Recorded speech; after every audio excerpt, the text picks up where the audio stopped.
नमस्कार बच्चों। आज जो टॉपिक मैं आपके सामने लेके आया हूँ वो है अर्थशास्त्र के अध्ययन की विधियाँ। किसी भी ज्ञान एवं विज्ञान के अध्ययन करने का उद्देश्य कारण एवं परिणामों के मध्य पारस्परिक संबंध की स्थापना करके किसी परिणाम सत्य एवं निष्कर्ष पर पहुँचना होता है। और जिस पद्धति अथवा तरीकों के द्वारा परिणाम सत्य एवं निष्कर्ष में पहुंचा जाता है उसे ज्ञान एवं विज्ञान की अध्ययन प्रणाली अथवा विधि कहते हैं। अर्थशास्त्र के अध्ययन की विधियों वे उपाय हैं जिनकी सहायता से हम आर्थिक निष्कर्षों का निर्माण करते हैं और उनकी सत्यता की परख करते हैं और आर्थिक घटनाओं की खोज करते हैं। कोशा के शब्दों में विधि शब्द का अर्थ उस तर्कपूर्ण प्रणाली से होता है जिसका प्रयोग सच्चाई को खोजने या उसे व्यक्त करने के लिए किया जाता है। अर्थशास्त्र में अध्ययन की दो विधियां हैं, निगमन विधि और आगमन विधि। निगमन विधि की बात करें तो निगमन विधि वह विधि है जिसमें सामान्य सत्य के आधार पर हम किसी एक विशिष्ट सत्य को तर्क द्वारा जानने का प्रयत्न करते हैं।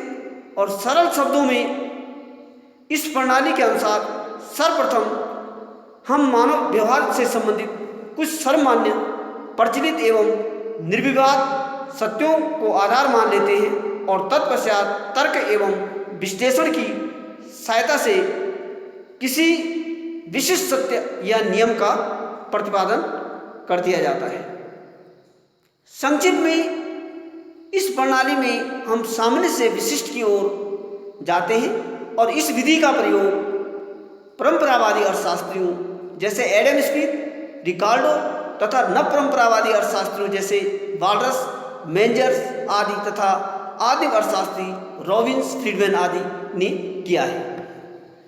अर्थशास्त्र के अध्ययन में पहले इस विधि का बहुत प्रचार था। रिकार्डो, मिल तथा सीनियर आदि अर्थशास्त्रियों का मत है कि यह अर्थशास्त्र के अनुशीलन में सर्वोत्तम है क्योंकि इसमें प्रयोग करना होता है न कि आंकड़े संग्रह करने पड़ते हैं। उदाहरण से आप इस प्रकार से आप इसको भी बता सकते हैं कि इस विधि के निम्न उदाहरण हैं। यह एक स्वयं सिद्ध बात है कि मानव मरणशील है। ये क्या है? सामान्य सत्य है। और इस सामान्य सत्य के आधार पर तर्क की सहायता से हम यह कहा जा सकता है कि एक्स जो एक मनुष्य है वह अवश्य मरेगा। ये क्या है? विशिष्ट सत्य। अब हम जानते हैं कि अन्य बातें समान रहने पर, कीमत बढ़ने पर वस्तुओं की मांग कम हो जाती है। और पेट्रोल क्या है? एक वस्तु है। अगर पेट्रोल की कीमतें बढ़ेंगी तो उसकी पेट्रोल की मांग क्या होगी? कम हो जाएगी।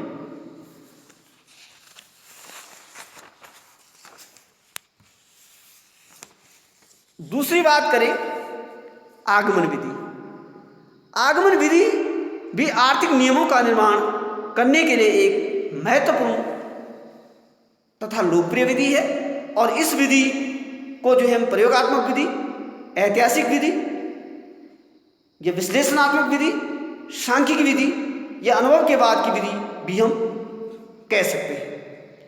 यह विधि निगमन विधि के विपरीत है और इसमें विशिष्ट सत्यों के आधार पर सामान्य सत्यों का निर्माण करते हैं। और सरल शब्दों में इस विधि में सर्वप्रथम कुछ तथ्यों का अध्ययन एवं निरीक्षण किया जाता है और तत्पश्चात उनसे कुछ विशिष्ट निष्कर्ष निकाले जाते हैं और यह अंत में उन विशिष्ट निष्कर्षों की एकरूपता की जांच करके सामान्य सिद्धांतों या नियमों का प्रतिपादन किया जाता है।